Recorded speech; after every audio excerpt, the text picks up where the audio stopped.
Hi friends, நான் தான் உங்கள் இசைமணி. இந்த பதிவு எதுக்காக அப்படின்னா, யாரை பற்றி அப்படிங்கிற முன்னாடி நம்ம எல்லாரையும் சிரிக்க வச்ச ஒரு நல்ல ஒரு மனிதர் நம்ம ஜிபி முத்து அண்ணா. அவங்கள பற்றி தான் இந்த பதிவு.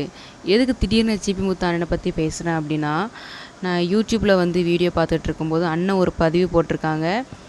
இங்கனக்குள்ள ஒரு காயம் அண்ணனுக்கு பார்த்த உடனே நான் வந்து அதிர்ச்சி ஆகிட்டேன். என்னடா இது இப்படி ஒரு காயத்தோட என்ன அப்படி நான் பார்க்கும்போது தான் தெரிஞ்சிச்சு, அவங்களுடைய சொத்து விஷயமாகவும் அந்த பாதை விஷயமாகவும் பயங்கரமான ஒரு பிரச்சனை நடந்துக்கிட்டு இருக்கு அவங்க ஃபேமிலியில், அந்த ஊர் மக்களுக்குள்ள.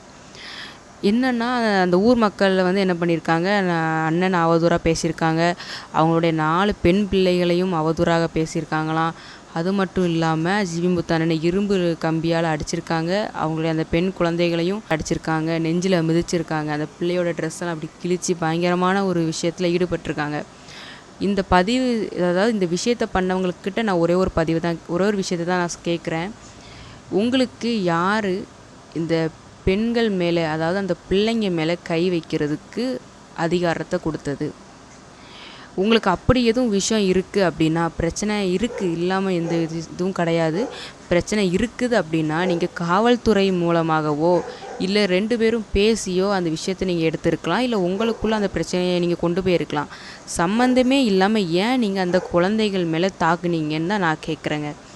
இந்த பதிவு கரெக்டாக இருக்கும்னு நான் நினைக்கிறேன். ஏன்னா வந்து எனக்கு யார் தாக்குனாங்கன்னு தெரியல.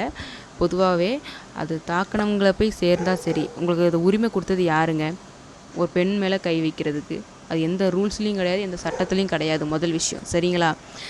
இந்த மாதிரி விஷயத்தை தயவு செஞ்சு விட்டுக்கோங்க. இது வந்து நல்லது கிடையாது, ஓகேங்களா?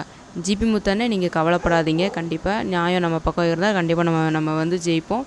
ஒன்றும் பிரச்சனை இல்லை அண்ணன். நீங்கள் வந்து ஃபஸ்ட்டு நீங்கள் போய் ஹாஸ்பிட்டலில் போய் நீங்கள் ட்ரீட்மெண்ட் பாருங்கள், சரிங்களா அண்ணன்? நீங்கள் எதையும் நினச்சி நீங்கள் கவலைப்படாதீங்க. கடவுள் மேலேருந்து பார்த்துட்டு தான் இருக்கார். அதை விட அரசாங்கம் பார்த்துக்கிட்டு இருக்குது. ஸோ கண்டிப்பாக உங்களுக்கு ஒரு நல்ல தீர்ப்பு, நியாயம் வரும். நீங்கள் பிள்ளைங்களை வந்து சேஃபாக பார்த்துக்கோங்கண்ணே, வெளியிலலாம் விடாதீங்கண்ணே, பத்திரமா பார்த்துக்கோங்க. முதல்ல போய் ஹாஸ்பிட்டலில் போய் உங்கள் ஹெல்த்தை பாருங்கண்ணே, சரிங்களா? சரிண்ணே, இந்த வீடியோ நான் போடணும்னு தோணுச்சு. ஒரு சின்ன தங்கச்சியாக நான் போட்டிருக்கேன், நீங்கள் தப்பாக நினச்சிக்காதீங்க. சரிங்க, இந்த வீடியோ நான் போடணும்னு தோணுச்சு, அதனால தான். ஓகேங்க, அந்த வீடியோ பிடிச்சா லைக் பண்ணுங்கள், ஷேர் பண்ணுங்கள், சப்ஸ்கிரைப் பண்ணுங்கள். முக்கியமாக நம்ம சேனலுக்கு உங்களுடைய ஆதரவு கொடுங்க. பாய்ங்க.